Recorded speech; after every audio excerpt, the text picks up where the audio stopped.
Welcome back! Welcome back! Dito sa LT Love! Tony Pet. And everything.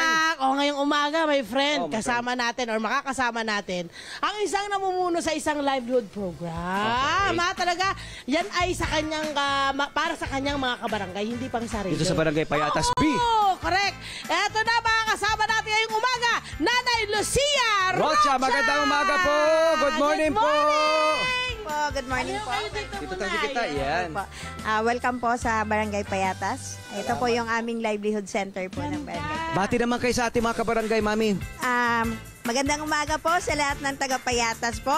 At saka mula po sa amin sa probinsya ng Masbate, maayo na aga sa iyo na tanan. Aba, taga Masbate. Gusto namin naaalala yung kanyang roots. Hello po sa mga taga Masbate. Hello sa mga taga Masbate. Sana makarating kami rin. Maayo na aga sa iyo na tanan. Di ako niyan sa Net 25. Manood kayo. Salamat. Yun, oh. Opo. Ito na, Mami Lucia, ha? Ang ganda naman ng proyektong ito. Kailan ho ito naumpisahan at paano nag-umpisa? Nagsimula po kami dito nung nanalo yung aming barangay captain. So, kinuha niya po ako bilang isang livelihood head. Dahil So, gaano katagal niyo na po itong ginagawa? Parang personal niyo po ba itong advokasya? ito po ay programa po ng aming kapitan, pero naging advocacy ko din po dahil isa naman din po akong livelihood trainer before at gusto ko na rin naman pong makatulong sa aming mga kabarangay para po mabigyan ko rin po sila ng kaalaman, dagdag kaalaman. Kasi hindi lang po ito hanap buhay na para sa sarili, kundi ito po ay fashion. Kaya po ginagawa ko to para po sa aming mga kabarangay at para sa mga nanay na walang hanap buhay.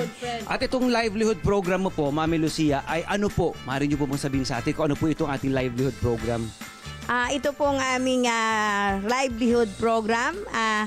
Ginagawa po namin ito tuwing ano po na makatulong o magturo ng kaalaman sa mga nanay. Ano mga kaalaman? Anong klaseng kaming proyekto ito? Meron po kami dito po at meron po kaming mga rug making, meron po kaming baking na yun po ang binibigay ng aming punong barangay sa mga senior citizen na ino-order po dito sa amin sa livelihood. And then meron po kami mga paper craft, lahat po ng mga recyclable na pwede po ng pakinabangan.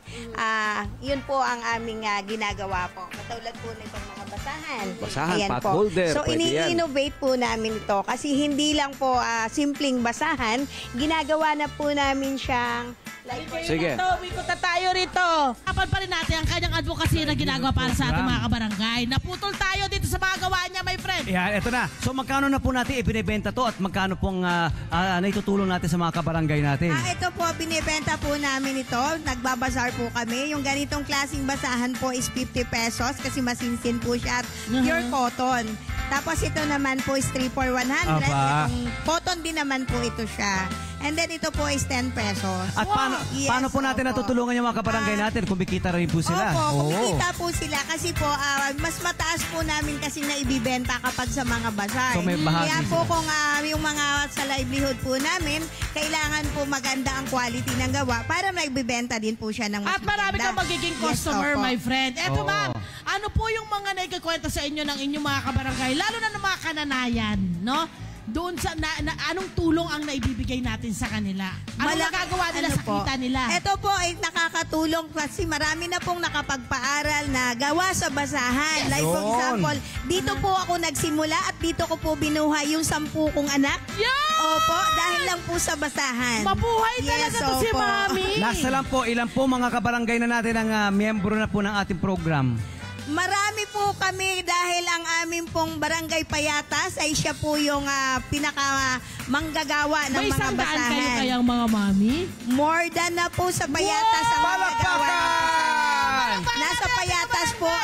Nasa Payatas po yung gawaan talaga po ng basahan. Ano ang iyong mensahe sa mga kabarangay po ninyo at ano ang nakikita mong future ng inyong advokasya? Ang future po na nakikita ko po dito at lalo na po sa patulong po ng mga ibang NGO, sa tulong po ng aming city government at ng barangay namin ay Pati matulungan DOST po kami. tumutulong sa Yes, kanila. opo. Aha. Ang Department of Science and Technology at saka yung iba pong mga partner na mga iba-ibang Organisasyon. organisasyon. Yan. So ngayon po, marami po kami yung aming informal workers na kung saan nagtutulong-tulong po para maiangat po yung kabuhayan ng aming barangay Payatan. Mabuhay! Hi! Sumama mo dyan na profile, mga Kanet 25. This is Love a New Verbo. For more love, Tunipet, and Arafang updates, just click the subscribe button and follow us on our Net25 social media pages at Net25 TV and Net25 Entertainment Facebook. See ya. I love ya.